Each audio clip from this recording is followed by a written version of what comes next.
I'm Christina, and I'm a third-year student at Pepperdine University, majoring in liberal arts, seeking my multiple and single subject teaching credential, and majoring in French. Minoring in French.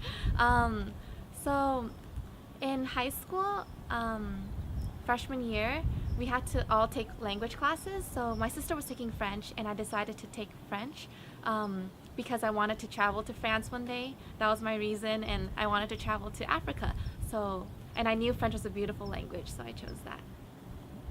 It was the difficult part, I would say, would be the pronunciation and like the French R sound and different things like that. But I find French and English very similar, especially when studying the vocabulary words. So a lot of the words were similar, so it was easy for me to memorize. I speak Mandarin and Cantonese, so growing up in my family, we always spoke three languages in like a conversation. So I think that also helped me, but I really love French. It's so different than all the other languages that I've learned. Going into French, I didn't know all the doors that would be open for me.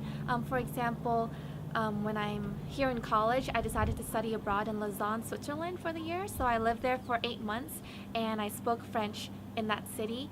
And just thinking back, if I didn't choose French in high school, I wouldn't have gone this route, and just so many different doors for my future just opened because of that. So I don't know like really what I'm gonna do with it later on, but I just know there's so many opportunities open. Maybe in the teaching world, in the teaching profession, I could maybe teach French or like help out students in my classroom with French in that way. But I just know there's a lot of like open doors with this.